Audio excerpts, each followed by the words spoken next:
Voilà, je vous salue tous dans le glorieux et merveilleux nom de notre Seigneur Jésus-Christ. Je m'étais préparé pour cette rencontre toute la semaine. J'ai préparé mon PowerPoint, tout était prêt. Et puis, du retour du mariage, j'ai vu que le message ne s'imposait pas. Et donc, très tôt ce matin, il y a eu un autre message. Donc, il n'y aura pas de PowerPoint ce matin. Alors, nous allons lire 3 textes pour introduire notre méditation. Et nous croyons que le Seigneur qui nous a rassemblés, parce que c'est lui qui nous a rassemblés, c'est en son nom que nous sommes assemblés.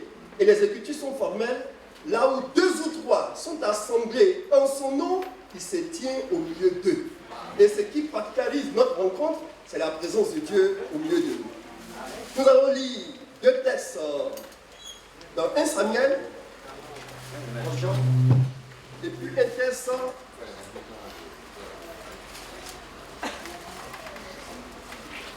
nous lisons 1 Samuel chapitre 9. 1 Samuel chapitre 9. Nous lirons le verset 1 jusqu'au verset 9. Puis 15 à 17. Nous sauterons ensuite pour lire 22 à 24.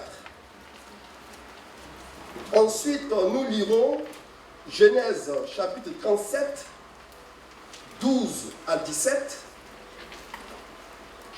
Et enfin, nous lirons 1 Samuel chapitre 17, verset 1 à 2, puis le verset 17 à 23. Donc, nous commençons par 1 Samuel chapitre 9. 1 Samuel 9.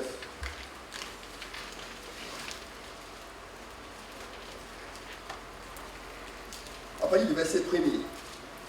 Il y avait un homme de Benjamin nommé Kis, fils d'Abiel, fils de Tétzror, fils de Bethrat, fils d'Aphiach, fils d'un Benjamite. C'était un homme fort et vaillant. Il avait un fils du nom de Saül, jeune et beau, plus beau qu'aucun des enfants d'Israël. Et il les dépassait tous de la tête. Nous continuons. Les ânesse de Kis, père de Saül, s'égarèrent. Et Kis dit à Saül, son fils, prends avec toi l'un des serviteurs. Lève-toi, va et cherche les ânesses. Et il passa par la montagne d'Éphraïm et traversa le pays de Shalisha sans les trouver. Il passait par le pays de Shalim et elle n'y était pas. Il parcourut le pays de Benjamin et il ne les trouvait pas. Ils étaient arrivés dans le pays de Suf. Lorsque Saül dit à son serviteur qui l'accompagnait, viens, retournons de peur que mon père, oubliant les ânesses, ne soit en peine de nous.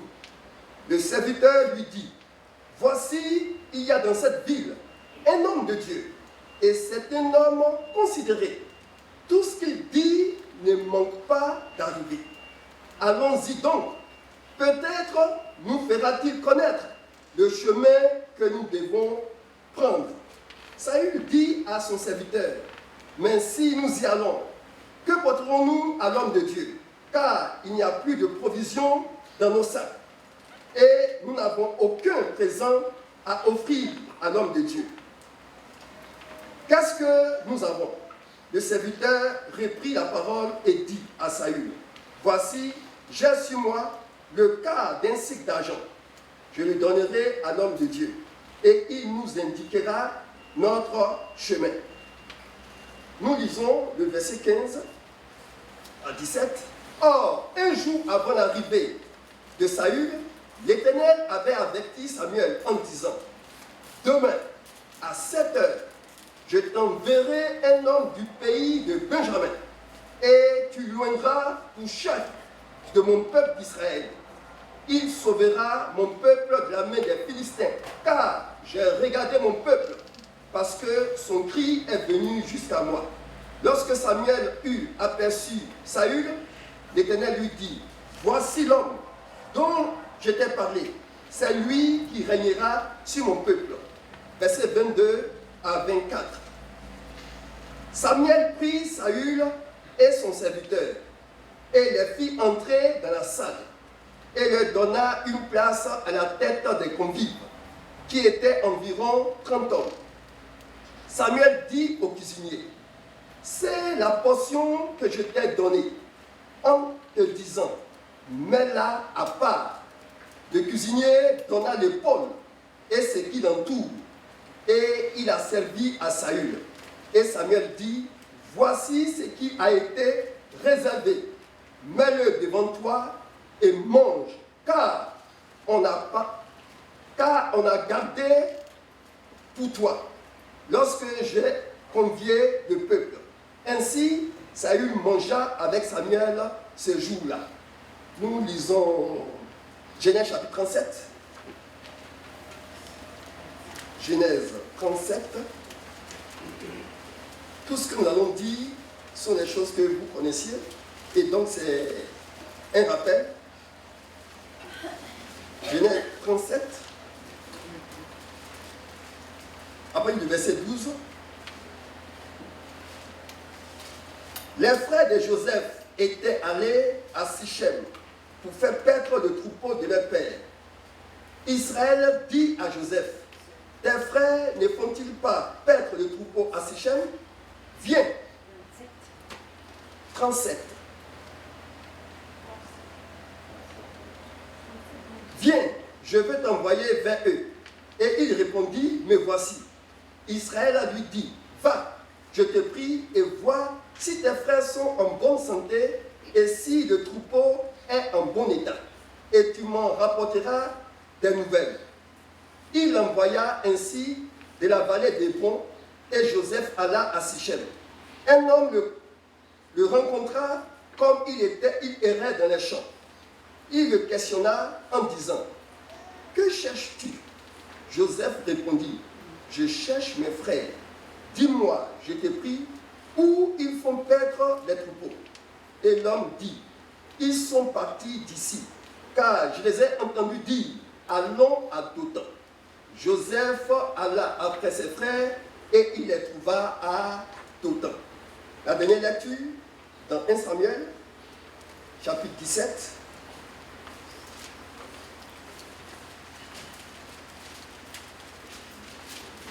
« 1 Samuel chapitre 17, nous lisons le verset 1 à 2.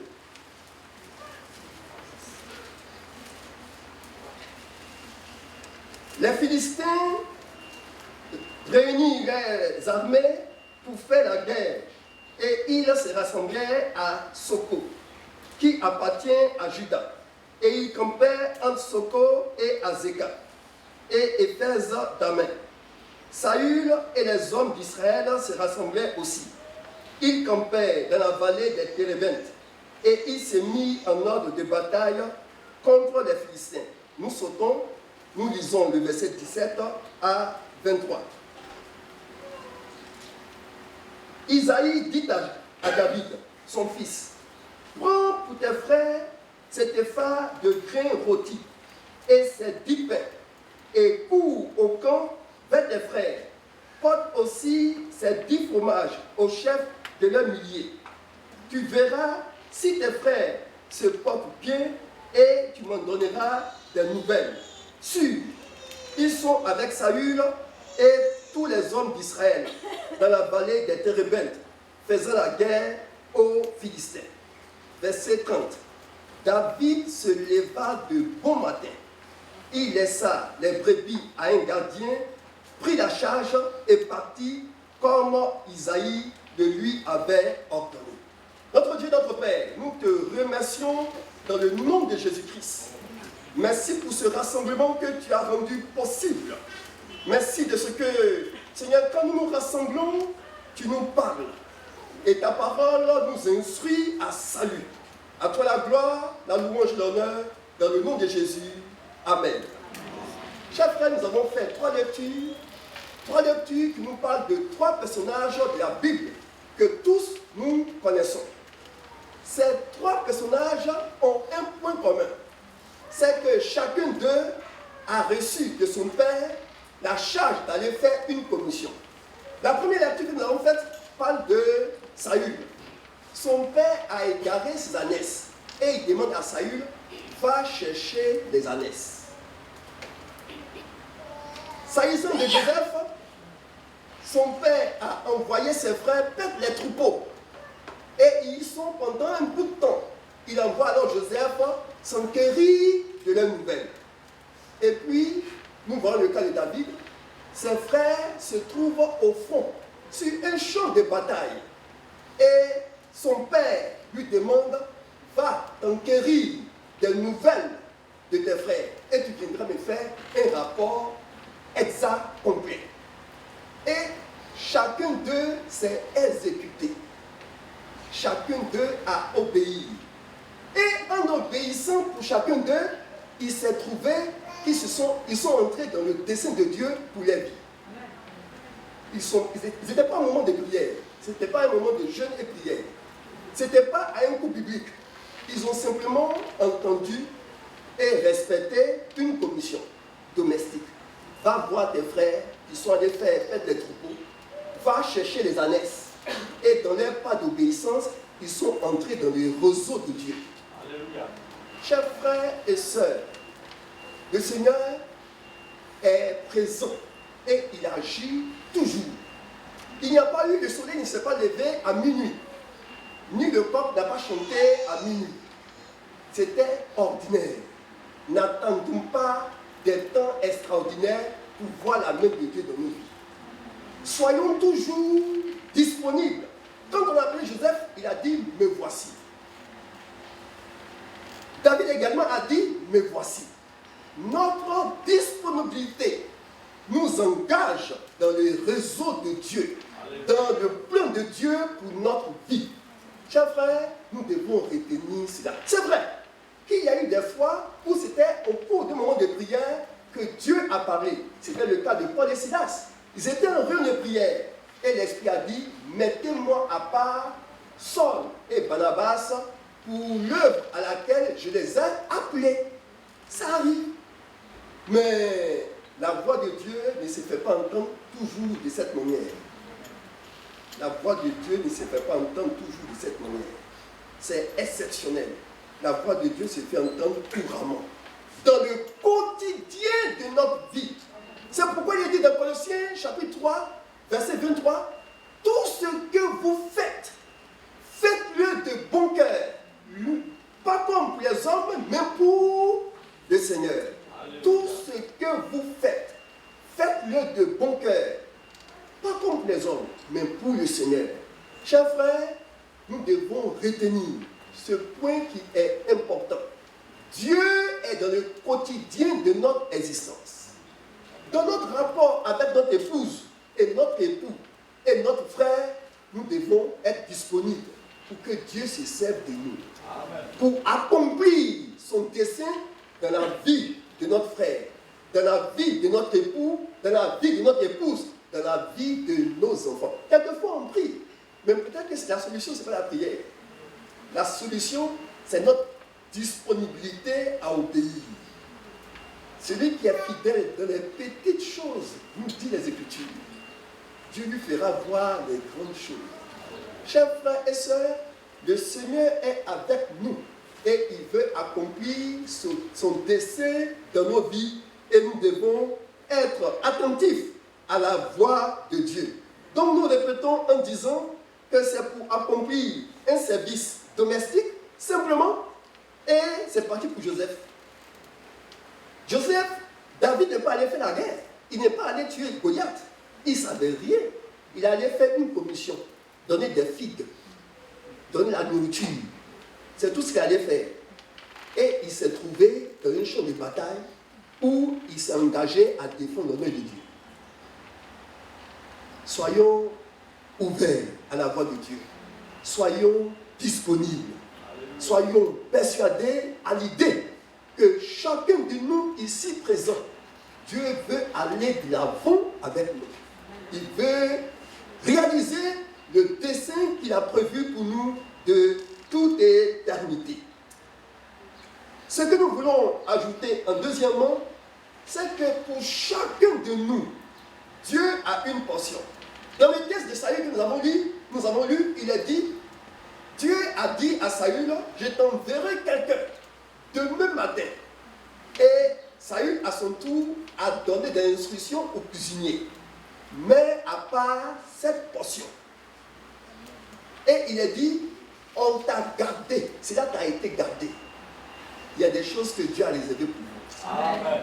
C'est indéniable. Et je n'invente rien. Éphésiens chapitre 1, il est dit qu'il nous a recréés en Christ et qu'il a préparé pour nous d'avance des choses que nous accomplirons.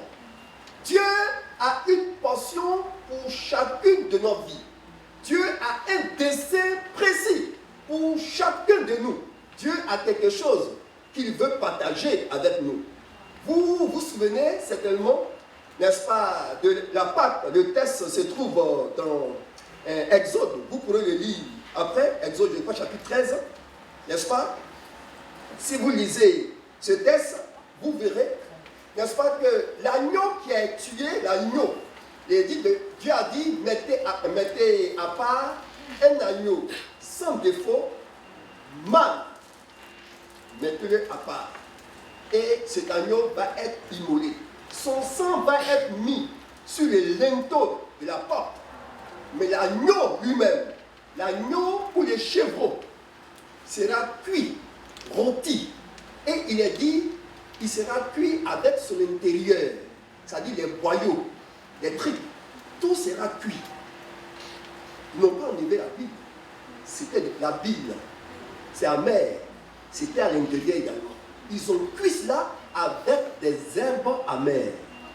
Et ils devaient manger. On s'assoit et les familles mangent, chacun devant lui. Il y a une portion, mais chacun mange sa part. Chers frères, nous n'avons pas la même destinée. Dieu n'a pas le même projet pour nous. Non. Il n'a pas le même dessein pour nous. Chacun de nous a un dessein précis. Mais nous devons retenir que quel que soit le projet de Dieu pour nous, c'est un projet royal. C'est un projet royal. C'est-à-dire que si Dieu devait refaire, il referait la même chose. Parce qu'il fera pour nous ce qui nous convient. Ce qui vaut la peine pour nous. C'est ce que Dieu fera pour nous. Donc, il devait manger, chacun devant lui, il peut trouver la partie qui est amère. Il a dit la tête, les jambes et l'intérieur dans l'Exode. Ils ont précisé ces trois parties. La tête, les jambes et l'intérieur. Il y en a qui trouvent les cuisses, les jambes, c'est charnu. Il y en a qui trouvent la tête, il y a peu de chair. Il y en a, c'est l'intérieur. Il faut des grimaces en mangeant. Mais c'est royal. C'est la portion de Dieu qui doit. Et nous devons retenir ça. Le problème de nous, chrétiens, après que nous soyons convertis, notre problème, c'est manger l'agneau de la Pâque. C'est nous nourrir du Seigneur Jésus. C'est là le problème. Nous nourrir de Jésus. Jésus, c'est la parole qui a été faite chair. Et le croyant ne peut progresser dans la foi qu'en se nourrissant du Seigneur Jésus. Amen. Il n'y a pas d'autre alternative. Si nous ne nous nourrissons pas du Seigneur Jésus, notre Pâque qui a été immolée, nous flancherons en cours de route. Se nourrir de Jésus, c'est quoi? C'est le connaître et connaître ce qu'il est pour nous. Quand vous lisez Ésaïe 53, vous voyez que la parole, Jésus c'est la parole, mais la parole a été muette. La Bible dit qu'il n'a pas ouvert la bouche. Il était comme une brebis muette devant ceux qui l'attendent. Et Christ n'a pas ouvert la bouche à cause de toi. Il n'a pas parlé. Il ne s'est pas défendu. Nous aimons nous défendre. À la maison, dans le couple. Et quelquefois, c'est en voulant nous défendre qu'il y a problème. Il a dit dans Corinthiens, 1 Corinthiens, je crois 6, pourquoi n'accepterez-vous pas quelques injustices pour qu'il y ait la paix? La Bible dit, ne pensons pas régler tout par la prière. Non. Quelquefois, que Dieu attend. Pourquoi n'accepterez-vous pas quelques injustices pour qu'il y ait la paix, pour qu'il y ait l'ordre? C'est la partie amère. Chers frères, mais c'est se nourrir du Seigneur Jésus. Jésus, il n'est pas seulement notre modèle, il est notre substitut. Il a vécu à notre place. Il a vécu à notre place pour que nous vivions sa vie. Et nous devons reconnaître cela. Ces vérités doivent s'implanter en nous. Le chrétien ne peut progresser et trouver la vie spirituelle, la vie chrétienne dynamique et joyeuse qu'en se nourrissant du Seigneur Jésus. C'est vrai, les parties amen ne sont pas toujours les bienvenues, mais le Seigneur dit dans Jean chapitre 13, en parlant à Pierre, ce que je fais, tu ne le comprends pas maintenant. Maintenant, tu ne le comprends pas, mais tu le comprendras bientôt. Bientôt, tu connaîtras et tu comprendras pourquoi le Seigneur a choisi ce chemin pour toi. C'est ton chemin royal. Quand bien même que tu rencontres des épines et des ronces, il n'y a pas de meilleur chemin pour toi que celui-là. Et si tu fais confiance au Seigneur, tu traverseras ce chemin. Tu avanceras et tu progresseras. Donc, le deuxième point, c'est nous nourrir de notre portion. Et cette portion, c'est le Seigneur Jésus. C'est pourquoi nous sommes encouragés à méditer les Écritures. On ne peut pas connaître toute la Bible. On ne finira pas. Pourquoi? Parce que c'est plus que des écrits, des phrases grammaticales. La Bible, Jésus dit que je suis la parole qui est faite chair.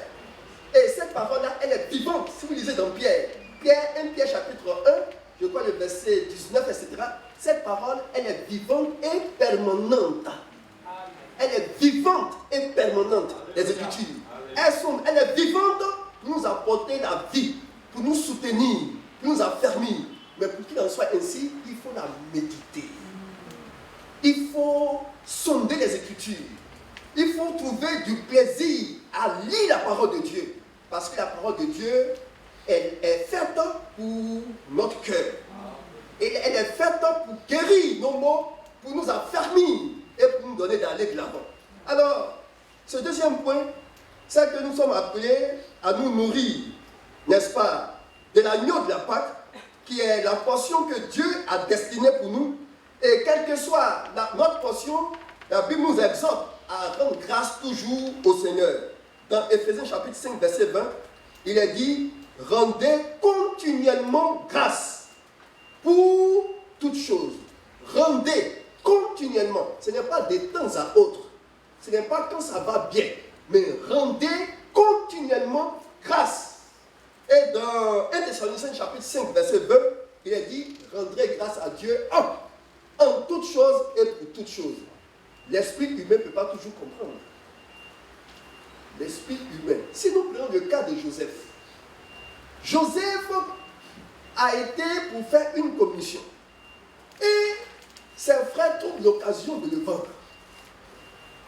On peut dire au départ que la main de Dieu était avec lui. Parce qu'il est parti et il ne retrouvait pas ses frères. Et puis il trouve au détour d'un chemin quelqu'un qui lui dit, qu'est-ce que tu cherches? La personne aurait pu passer. Mais c'est la personne qui lui a demandé, qu'est-ce que tu cherches? Et il a expliqué son problème. Et la personne lui a dit, j'ai entendu tes frères dire qu'ils vont à Dothan. Donc, Joseph a dit, Seigneur, je te remercie. Parce que tu m'as conduit. Parce qu'en s'étant rendu à Dothan, il a trouvé effectivement ses frères. Il allait bénir le Seigneur. Oh, que ton nom soit béni. Comment tu es fidèle et bon. Et puis ses frères le prennent. Et puis, ils le vendent. Qu'est-ce que Joseph devait dire maintenant? Il va bénir encore. Ils l'ont vendu. Il dit, ah, mon Seigneur, je ne comprends pas. Tu aurais pu empêcher cet homme de me croiser et puis de dire que mes frères sont à Dothan. Tu aurais dû ne pas m'empêcher de le voir ou de ne même pas l'écouter. Voici, je l'ai écouté. J'ai pensé que c'est toi qui me conduisais. Et voici, j'arrive près de mes frères. Et ils me prennent, ils me mettent dans un puits, ils cherchent à me vendre. Seigneur, vraiment, je ne comprends pas ce que tu fais. Seigneur, vraiment, c'est pas bien. Vous voyez, dans nos cheminements, c'est comme ça les choses se passent. Joseph, l'histoire, je vous rappelle, je vous ai dit que c'est un appel. Il a confié son problème à quelqu'un qui l'a aidé en prison. la personne l'a oublié. Oui, on reviendra là-dessus. Frère, le deuxième point, le premier point, c'est que nous rentrons simplement dans le réseau de Dieu, dans le dessein de Dieu, lorsque nous sommes disponibles. Nous manifestons la disponibilité. Deuxièmement, que Dieu a absolument une portion pour nous, a quelque chose, un dessein, un projet pour nous. Quelle que soit la nature, le caractère de ce dessein, il est royal. Alléluia. Pour notre vie. Et il n'y a pas d'autre alternative. Ce matin, nous serons brefs. Troisièmement, c'est que Dieu n'oublie personne. Amen. Amen. Dieu, il n'oublie personne. Dieu n'oublie personne. Nous devons retenir que dans son réseau, tout ce que Dieu a appelé qui sont dans son dessein, personne ne sera oublié. Ce qu'il a prévu pour tous s'accomplira. Quelquefois, nous sommes tentés de croire que quand les choses ne vont pas bien, qu'on a prié, qu'on a gêné et qu'on a fait tout ce que la foi, les Écritures nous demandent de faire et qu'il n'y a pas de résultat, on dit, ah, il m'a oublié. Parce que je regarde autour de moi, les autres, ça fleurit, ça mûrit, ça se vend, et pour moi, le fruit est encore vert et puis ça tombe. Rien ne bouge, rien ne marche. J'ai l'impression que je tourne en rond, que je perds mon temps.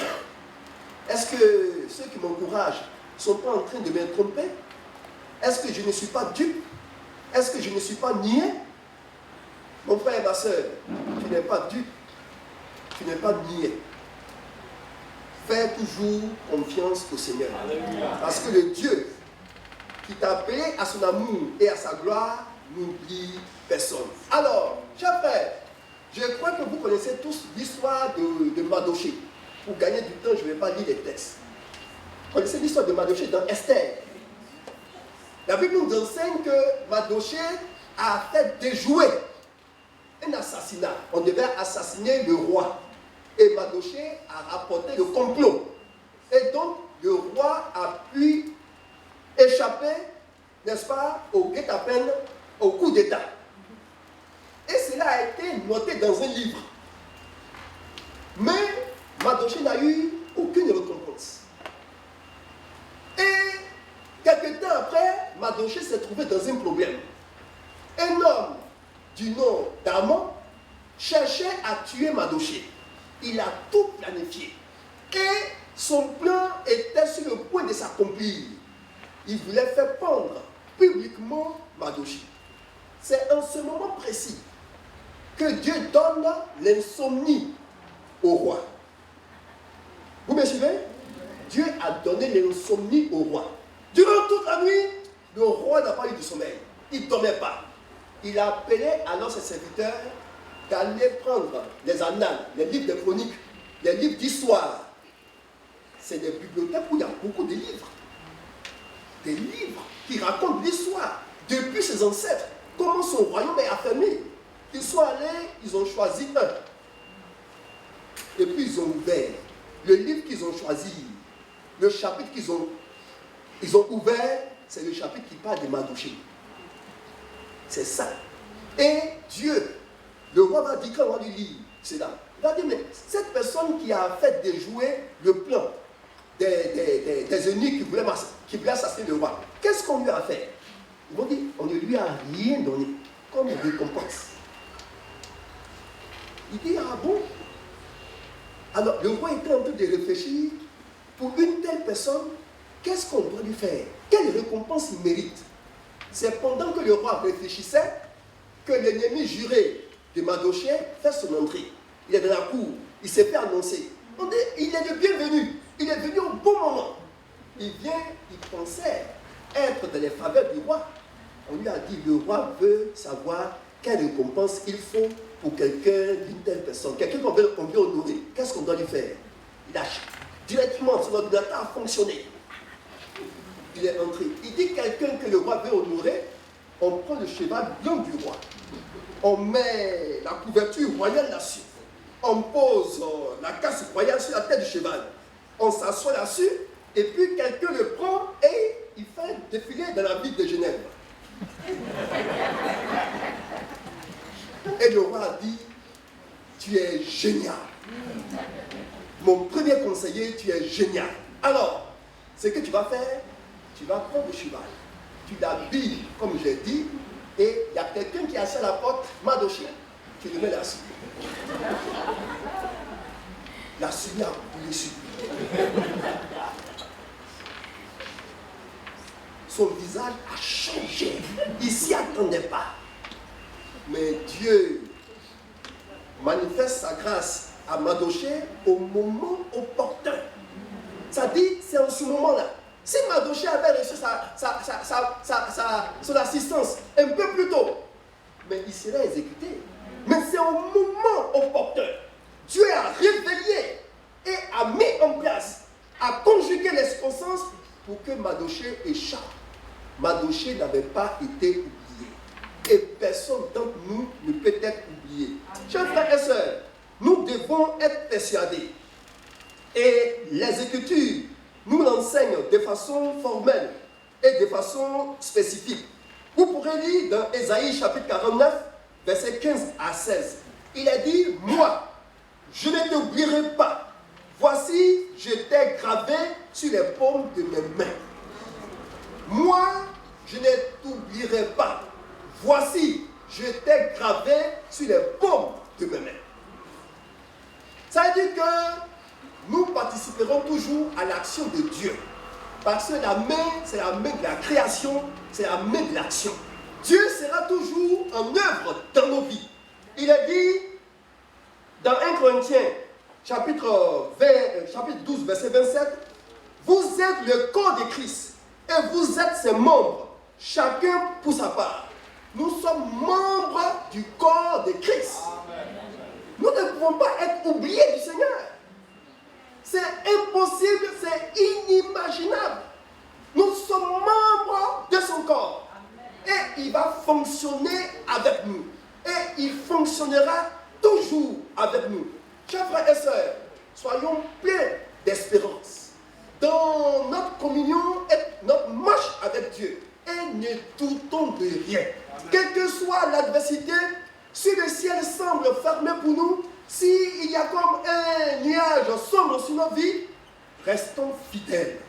Dieu n'oublie personne. Amen. Mieux, nous sommes devenus membres du corps de Christ. Et en cette qualité, nous avancerons et nous progresserons toujours.